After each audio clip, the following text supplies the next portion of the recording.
Today's Nintendo Direct was, in our opinion, utterly underwhelming. We had a couple of wins, and we're going to go ahead and break this thing down one by one. The show started off with Balatro having some type of collaboration with Among Us, The Witcher. Even Dave the Diver showed up here today. That was a big shock for me. If that's something that you're interested in, this seems to be a big collaboration. They went all out, having all sorts of larger IPs being involved with Balatro. If this is something that you're interested in, this is probably a big win for you guys, but here at the Campus Solely Switch, that's going to be a no-go for us. Following up, we got a really cool game. This is really interesting. Neva, who knows? This was supposed to have some type of symbolism or metaphor for motherhood. I'm actually kind of excited to see how this game plays out. It reminds me of almost like a Ori style storytelling through intense visuals. It seems very pretty. Converting darkness back into life might be something worth playing. This is not gonna be a game, I don't think, that's gonna be known for its incredible gameplay aspects, but more than likely something that's going to tell a fantastic story. Next thing we had going up to the show is something called Moth Cubit. This was actually kind of a neat little art style. Me and Connor were talking about how that art style brings a lot of some type of comfort to us for some reason, and it just seems like a cute little indie game. Seems like a wide variety of things to do. Some type of story playing, top-down 2D sprites, a powerful CEO is your antagonist of the game, and you have all sorts of chores and things to do, minor RPG elements within the game, cool little battle scenes going on here, tasks to be done. It might be a fun little time. Coffee and Talk Tokyo was up next. What a relaxing style game that is. The art style in this, the sound of the text box that come up onto the screen. I enjoy just listening to the conversations taking place, the music in the background. Very relaxing, very cool. Not something I'm going to spend money on and play. It's just not my cup of tea again. Most of this direct is not really your cup just of coffee. not my cup of coffee. I might play something like it. Not if you don't buy it for me. Exactly right. Not something I want to spend money on, dude. It's just not for me, man. And I remember when they were hooking up the coffee cup, I remember you going, ooh.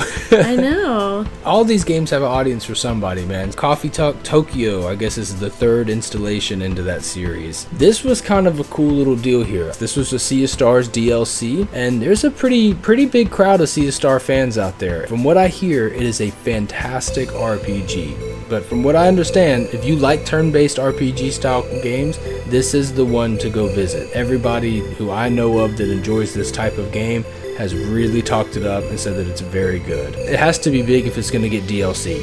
DLC is dropping for that in spring of 2025. This was a game I didn't even know existed, bro. What is this? Just power washing? I guess this is like, video game ASMR, where you're just getting the satisfactory feeling of pressure washing Shrek Swamp.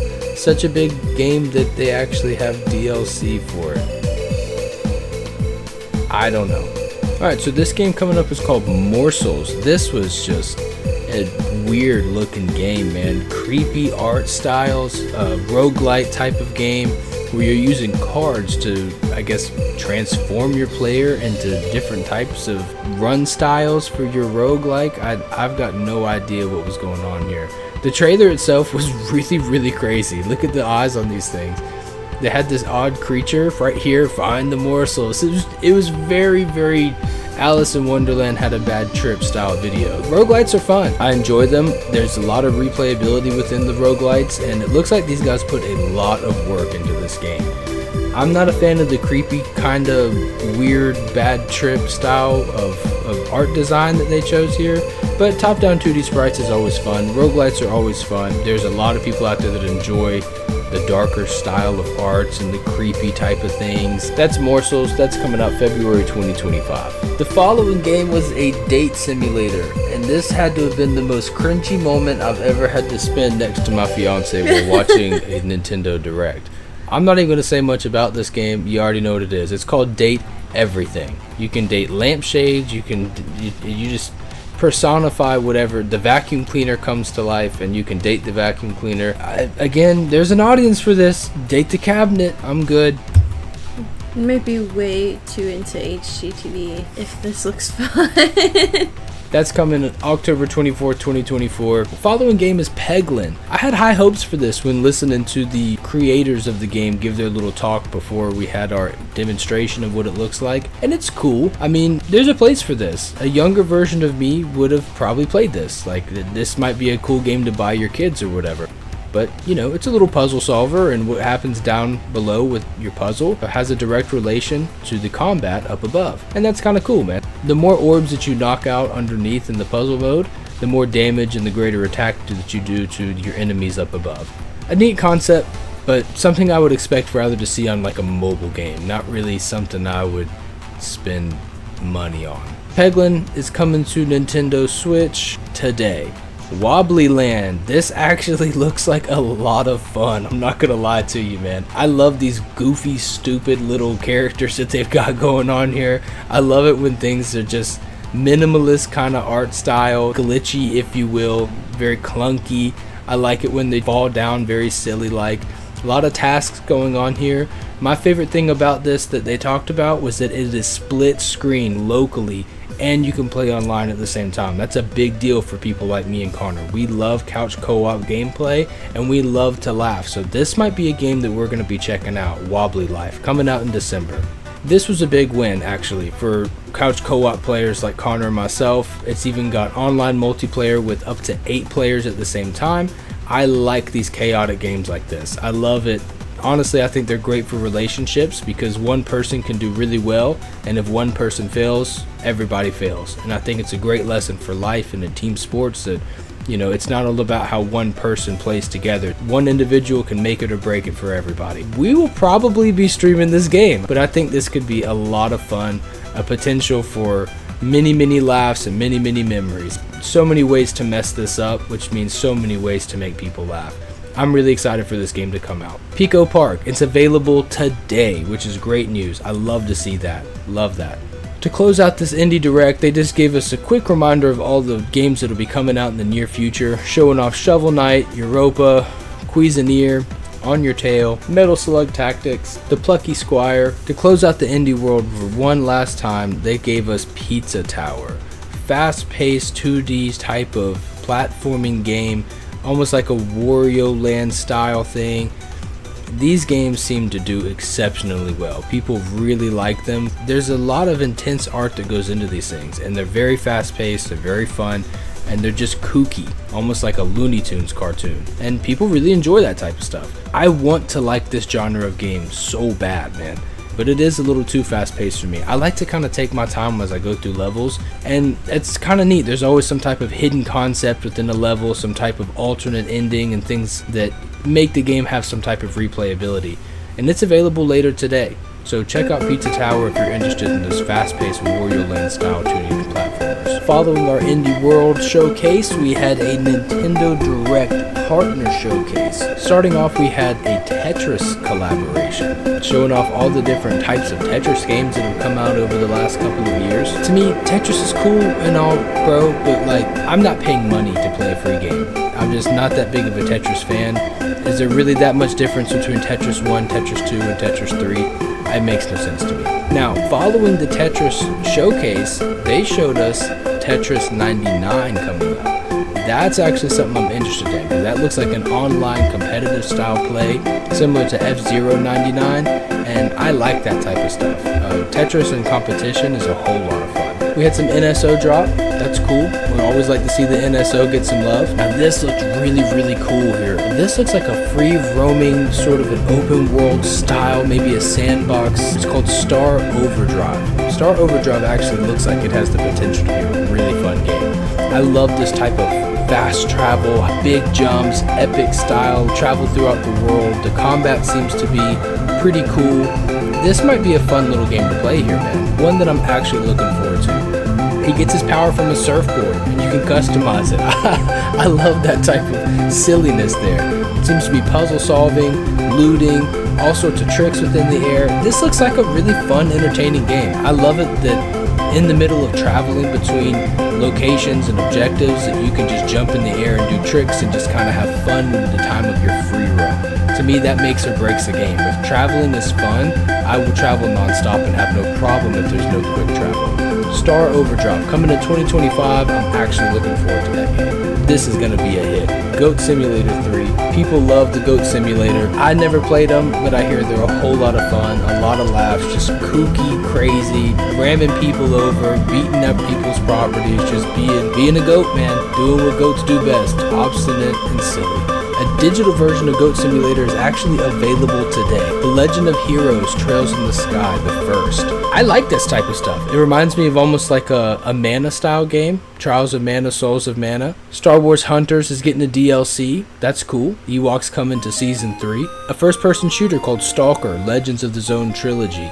November 2024. I like to see FPSs come to the Nintendo Switch. I'd love to see Call of Duty. Worms Armageddon. Looks like an Angry Birds, just with a lot of destruction. There's a place for this. I think it's fun. Not something I'm going to spend money on, but those games are always neat. Disney Dreamlight Valley.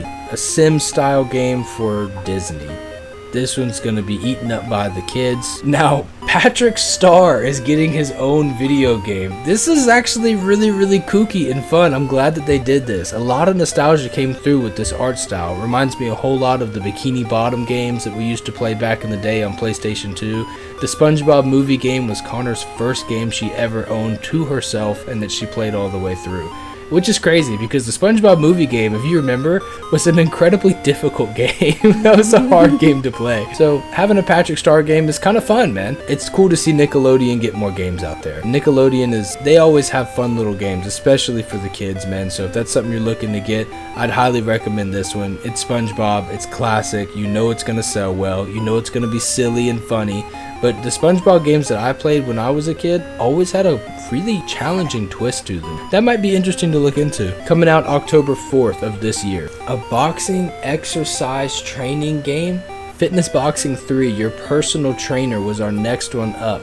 This looks like fun. I mean, I wish there was actual combat in here, as I myself really enjoyed to do that type of stuff, and if there was a digital way to go online and play with your friends and box using the Joy-Cons, I promise you I would be all over that. We'd be streaming it today. This is just kind of directed towards a fitness style of boxing. The mitt work looks pretty cool. Not sure how I'm supposed to be ducking under those hooks he's throwing. A lot of positive affirmations here. Might be a great way to get some calories burned, a heart rate up, and there's a place for this for people. And that comes out December 5th of this year. And this direct had a lot of reruns, man. A lot more things that we had already seen. Capcom Fighting Collection 2. I guess it's a big deal. We've got a lot of games coming out at the same time. It's one collection, big art style, big music collection. There's, there are some fans. I mean, some real fans that'll be very happy to have this game. But that's available next year, 2025, Fighting Collection 2. Marvel vs. Capcom Fighting Collection. Another rerun. We knew this game was coming. Atelier Yumiya. Now this was a big deal. Atelier gets a new game. I was under the impression that Atelier was no longer getting any more games. During the actual live reaction, I looked at this and said, is that Atelier, bro? But I wasn't trying to embarrass myself and get it wrong because I thought they were shutting that entire thing down. I suppose it's just Atelier Rising is what's no longer getting any more installments. But this is a brand new Atelier game, and I'm actually kind of excited for it. I've never been able to jump into the series as there were so many games. I felt like I was too far behind. But if this is the beginning of some new arc within the story, I will happily jump in. From what I understand, the Atelier games make for excellent JRPGs. The combat system looks fantastic, the art looks really good, and I know that with a fan base like that, there's got to be something good to get into there. So I'm looking forward to it. When this game comes out, I will 90% chance be giving it a purchase and a look. Suikoden 1 and 2 HD Gate Rune. I have got no idea how to pronounce that name. I've never heard of this game. I don't know what this is. Seems like some type of 2D style top-down RPG. Never heard of it, but this getting an HD remake. Perhaps there's a fan base out there, but not something I've ever actually heard of before. So, I don't know, if that's what you're into, if that's a win for you, good for you. Dragon Quest 3 HD 2D. We knew this was coming out. It's another rerun. I'm not going to spend a whole lot of time talking about it because everybody's already talked this game to death. Castlevania, the Dominus Collection is coming out. That's kind of cool, man. Castlevania's got some big fans out there. I'm a fan of Metroidvanias, and I've never actually played a Castlevania game all the way through, so that might be something interesting worth looking into. Seems to be a lot of fan service with song tracks, art galleries, and that's going to be available today. Sid Meier's Civilization 7 was our next game. This is just another Age of Empires. It's another build your own empire and make them war against each other. Ben Franklin fights Mulan. I've got no idea what's going on in this game. This stuff is not my cup of tea. I honestly don't know how you can play one and then jump to another. It's the exact same game every time. It's just not for me. A strategy building game where you build your own empires, your own civilizations, and instead of thriving in peace, you just go off and war against other people and make more conquest. If this is your type of game, man, here you go. This seems to be a really vast one. Lots of times in history, collaborating together. Whatever, dude. And that's available February 11th. Alright, and this dripped out young man with this dope popped collar on a white jacket, Tales of Grace F Remastered. I don't know. It looks cool. It also reminds me of some type of Mana style game. Souls of Mana, Trials of Mana. This might be worth looking into, man. I enjoyed these cute little art style games to play with Connor, because we can easily pass the controller back and forth, get lost in the story, and just have a good time. We may end up checking this one out. Looks like real-time action, which I'm excited about. Tales of Grace, coming out January 17th. I may end up taking a look into that. This comes from Bandai Namco. It's a Nintendo Direct, so you already know there's going to be some Sims games, and that's about all I'm going to say on that. It's Sims. It's exactly what you'd expect it to be. That comes out November 19th. Honestly, I might just be an old man, but I cannot believe that Five Nights at Freddy's is still a thing. I know this is like Help Wanted 2, I guess it's a sequel. I'm too old to know anything about this game. I was never interested in this thing. Creepy aspect to it to me is just more or less cringy. It's just not my cup of tea, man. But I know that there is a cult-like following for this. There are some people that grew up on this. It's a part of their childhood. I don't see it, but I guess I'm just a dated old man. But if you're excited about it, man, good for you. It's a win. Enjoy the game. And that comes out this coming holiday season. That's probably going to be a big seller. A few more reminders came up after that for all the things that we've already seen that are coming out. It just seems like this Nintendo Direct, I mean, I understand this was not a first party showcase. I understand this was a partner showcase, an indie world showcase, but there's a whole lot of reruns here, man. Some games that I guess they've got the budget to advertise. Disney's got a budget. If you got The Hobbit behind you, you know they got a budget. Just Dance is always going to be a thing. We will never not see a Just Dance game come out. They will be making Just Dance for VR, and into when we end up into another simulation in our next life, there will still be Just Dance video games. They're never going anywhere. The Funko Fusion game, that's kind of neat, a cool concept. EA Sports FC 25, Lego Horizon Adventures. Lego games are always really fun, man, and you know they got the budget to run a second ad. The trailer for this game really caught my eye. It looks so cool and unique, very Japanese style aspect to it. It's called Rune Factory Guardians of Azuma. It seems to be some type of Sims game where you're using items that you find within the world to clean it up. It's a neat little take on the farming Sims game, where this guy does some type of dance to cleanse the earth. He uses his umbrella to water the plants that he's growing on his little farm. You're gonna roll through the world to convert all this nasty gloom into pure, beautiful nature again. There's a place for this. If you're not playing a Sims game already, some type of farming Sims game, this might be one to look into. It's not just you inside of a community. You get to build the actual village yourself, and that's kind of exciting, man. These games are always fun, especially when you start. It's nice to see growth. Mining things, growing things are fun. There's a lot of satisfaction and gratification that comes in. There's even action aspects where you actually have real-time combat. That's what I want in all of my Sims games. I want some action in there too. So this may end up being something that I actually check out, dude. Connor enjoys the farming Sims, and I enjoy the action. And so we can actually play this game together, and we may end up having a whole lot of fun doing it. Maybe even worth doing on the live stream when it comes out in the springtime next year, 2025. Yakuza gets another installment. It's nice to see Sega showing up and showing out. The closing game of today's partner showcase was a Sega game, Yakuza in Tokyo. I've never played these games before. I may have touched one back in the day on the original Xbox. I'm not sure, but it looks like a lot of fun. It looks like almost like a GTA style game, I guess. I'm unfamiliar with the IP, But it might be worth taking a look at because he is real life beating the crap out of these people, and I am all for that type of action. I don't know, man. This may end up being a whole lot of fun. We'll see. And that comes out in October 24th of this year. So today we had a pretty exciting direct, man. A couple of little hidden gems, perhaps. I'm excited to give a couple of them a chance. We'll see what happens with all that.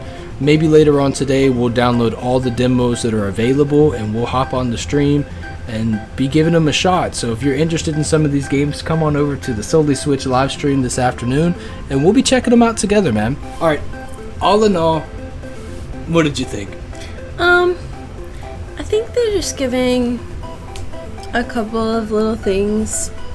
They're probably saving all the better, bigger releases for the new console. Yeah, I think you're right. We were hoping to see some type of maybe a Call of Duty, Silksong, the new Hollow Knight. We didn't get any of that. Now, a couple of these look promising, man. There's going to be some big sales here. SpongeBob is going to sell. We know that. Anything with Disney is going to sell. That Hobbit game is going to make bukus of money. We get that. Atelier got a new installment. Wobbly Guys looks really fun. Goat Simulator 3. For me in my house, this was not a big win. I would rate this like a 5 out of 10. There are lots of IP in this direct that spread out to a vast amount of people, and I think what they were trying to do here is just continue to appeal to a vast audience to keep everybody interested in the Switch, keep them in the eShop, and keep things running, because there are some big releases coming up already. We've got Mario and Luigi Brothership. We've got Echoes of Wisdom, the new Zelda game. Metroid Prime 4 is incredibly anticipated, and we are really looking forward to that game in this house, and that's coming out really soon. So they've got big stuff going on. We were just excited to see maybe a Silksong, maybe something really big come out. But all in all, in this house, it's a 5 out of 10. Let us know what you think about today's Nintendo Direct Partner Showcase and Indie World Showcase in the comments below. And we will see you next time on Solely Switch.